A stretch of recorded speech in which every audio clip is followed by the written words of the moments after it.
Hello. At Target today, one of the mini toys I picked up was this Oregon Trail Handheld device. If you're a child from the 80s, you're going to recognize it immediately. You know exactly what the Oregon Trail is. If you're less than 30 years old, you're probably like, I have no idea what that is.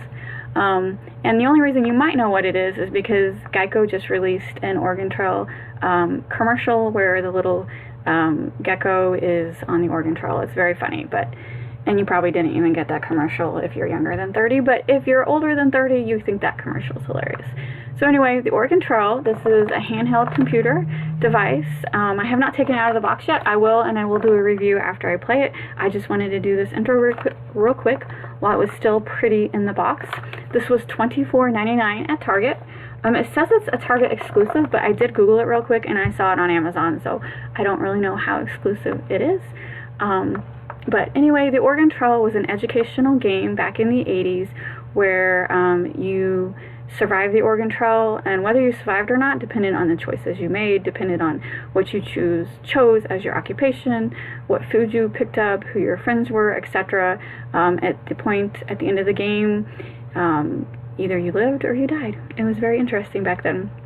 And back then, these graphics were pretty darn cool. I'm gonna show the try me button. I'm just warning you, it's kind of loud. So it looks just like it did back on our old computers back in the day. So it's kind of hard to see, but oh my god, it's hilarious. It looks exactly like it did when we played it as children. So I really can't wait to take this out of the box and play it, and then I will give a review and tell you whether I think it's really worth $24.99. No matter what, I think I know I'm going to say it's worth it because this has tons of great childhood memories, and it's pretty cool that they put it on a handheld device. So anyway, I will be back with my review in a little bit. Hello, so this is my second part of my Oregon Trail review. It's been a couple days. I have been playing this off and on for a couple days. As you can see, I'm in the middle of another game. This is just like when I was a kid.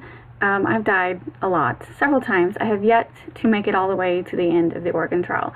But that's to be expected. I always make the wrong choices. Such is life. I do have a tip. So you have a party of 5, you and then 4 others, and you get to name them whatever you want. Name them people you can't stand, because when you name them your kids and they die, it's kind of sad, even though it's a game. So everyone in your party, name it people you can't stand, like your annoying neighbor, your boss, etc. So when they die, you're like, oh well, no big loss. So that's just my tip. Because other than that, I absolutely loved the game. It was a lot of fun. It's just like childhood. So you can save your progress. Let's see. Or it automatically shuts down if you wait too long. So the on and off switch is this cool floppy disk, which is cool. Continue game. Oh my god, it saved it without me having to. If you know what a floppy disk is, then you are really impressed with the on and off button. If you don't, then you're definitely not going to enjoy this game. Continue on the trail. It also has a mute feature because it can be very loud. You must cross the river in order to continue, blah blah blah. Alright, so how do I want to cross the river? Attempt to ford the river, cock the wagon and float across, wait to see if conditions improve. I've drowned several times. I usually just attempt to ford, so this time I'm going to cock the wagon and see what happens. See? You can hear the volume? So this is the volume button if you want to play it in public and you don't want to annoy everyone around you.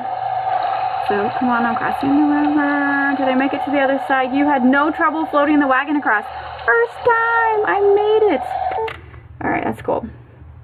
So anyway, my review is, if you're a kid from the 80s, you're going to love this game. It's cute, it's nostalgia, it's just like what we did. I talked to my husband. He played this at school. I did not. We did not have this at school. My Aunt Jan had a desktop, and I was always over there visiting, and so she had it on her desktop, and I played it. And I could be wrong. Tell me if you guys remember this, but I swear once you finished it, you could like print out your results. Is that just like I'm making stuff up, or does anyone who played the Oregon Trail remember that? Remember when printers had the huge sheets of paper that were all stuck together, and then it had the little perforated holes on the side, and it just fed through? And we all thought those were the coolest printers ever, and we'd all make banners on Photoshop. I swear you could print out your results, but maybe that's just a memory, because that would be cool if I found like old sheets in a estate sale or something, because I want to know how everyone did. I have yet to defeat this game. Do you actually defeat the game? You know what I'm saying? I have yet to survive the end of the Oregon Trail. But I've been rambling for 3 minutes now. My review is this game is awesome. If you're in my age bracket, you're going to love it. It's fun. I found this, like I said earlier, I found this at Target, but I've also seen it on Amazon. It was $24.99. I highly recommend it if you love the 80s. Thanks for watching, and if you like 80s toys, please hit the subscribe button because I review toys a lot. Thank you.